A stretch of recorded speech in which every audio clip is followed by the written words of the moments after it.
Praise the Lord everyone. सबको जय मसीह की। आइए हम सब उस वचन को पढ़ते हैं जो पवित्र वचन हमें परमेश्वर के दास अपोस्टल अंकुर यूसुफ नरूला जी द्वारा और परमेश्वर की दासी पास्टर सोनिया यूसुफ नरूला जी द्वारा दिया जाता है। आइए हम सब उस पवित्र वचन को पढ़ते हैं। डर और शक। जैसे कि पवित्र बाइबल मत्ती की 14 की 30 से 31 आयत में लिखा है, पर हवा को देखकर डर गया और जब डूबने लगा तो चिल्लाकर कहा, हे प्रभु मुझे बचा। यीशु ने तुरंत हाथ बढ़ाकर उसे थाम लिया और उससे कहा, हे अल्पविश्वासी, तूने क्यों संदेह किया। आमीन। मेरे प्रियो, जब आप डर कर परमेश्वर पर शक करते हैं तो फिर आप अपनी आशीष को खो लेते हैं। चाहे परमेश्वर की हजूरी आपके साथ है, क्योंकि डरना और परमेश्वर की हजूरी पर शक करना अब आपकी आशीषों को ख़त्म कर देता है। बाइबल में हम पढ़ते हैं कि जब प्रभु यीशु मसीह झील पर चल रहे थे तो चेले उनको देखकर डर गए, पर पतरस ने कहा कि परमेश्वर, अगर तू ही है तो मुझे आज्ञा दे कि मैं भी पानी पर चलकर तेरे पास आ सकूं। परमेश्वर ने उसे आज्ञा दी और वह पानी पर चलकर प्रभु के पास जाने लगा। पतरस जब पानी पर चलने लगा और जब उसने पानी की लहरों को अपनी ओर आते हुए देखा तो वह डर गया और उसने शक किया कि कहीं मैं डूब न जाऊं। तब उसने परमेश्वर को पुकारा और परमेश्वर ने उसे पूछा कि तूने शक क्यों किया। मेरे प्रियो, उस जगह पर परमेश्वर की हजूरी थी, पर फिर भी पतरस डूबने लगा, क्योंकि जब आपके जीवन में शक और डर आ जाता है तो आपके जीवन में परमेश्वर की हजूरी होने के बावजूद भी वह डर और शक आपको डुबोना शुरू कर देता है, आपकी आशीष और गवाही खत्म कर देता है। बाइबल में जब हम उत्पत्ति 37 की 36 आयत को पढ़ते हैं तो लिखा है कि मिद्यानियों ने यूसुफ को मिस्र में ले जाकर पोतीफर नामक और फिरौन के एक हाकिम के हाथ बेच डाला।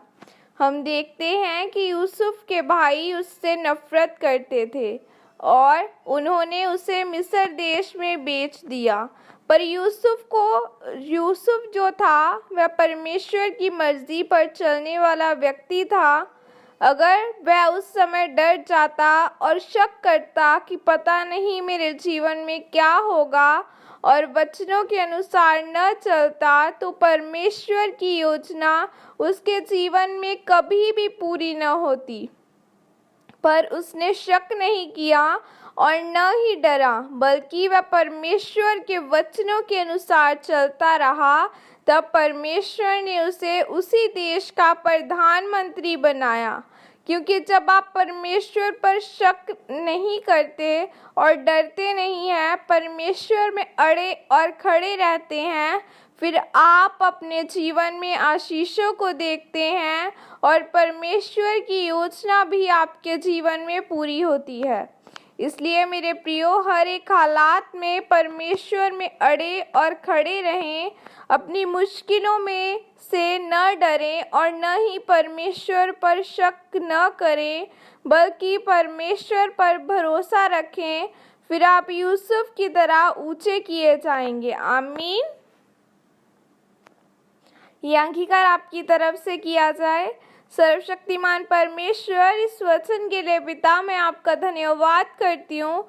पिता, मैं जान चुकी हूँ कि जब डर और शक हमारी ज़िंदगी में आता है तो वह हमारी आशीषों को ख़त्म कर देता है। पिता, मैं अंगीकार करती हूँ कि हालात चाहे कैसे भी हो, पर मैं यूसुफ के जैसे आपके वचन पर अड़ा और खड़ा रहूँगा। प्रभु यीशु मसीह के सामर्थी नाम में मांगती हूँ। आमीन।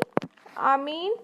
सबको जय मसीह की। God bless you all. परमेश्वर आप सबको आशीषित करे, आपके घराने, आपके बच्चे, आपके फाइनेंस, आपकी मैरिज लाइफ यीशु मसीह के नाम के द्वारा ब्लेस किया जाए।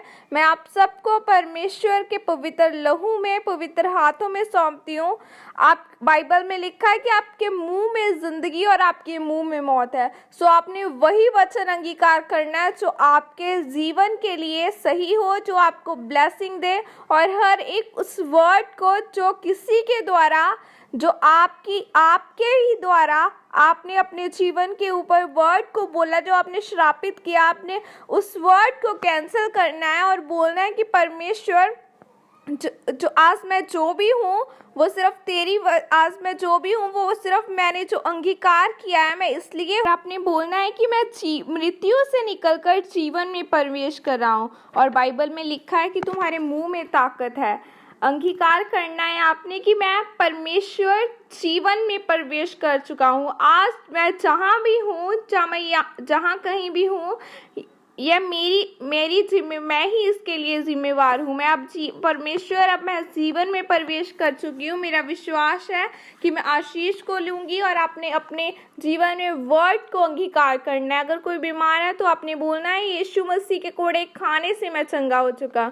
मैं आप सबको खुदा के पवित्र लहू में कवर करती हूँ। परमेश्वर आप सबको आशीषित करे, ब्लेस करे और आपके घराने ब्लेस किए जाएं। यीशु मसीह के सामर्थ्य नाम में।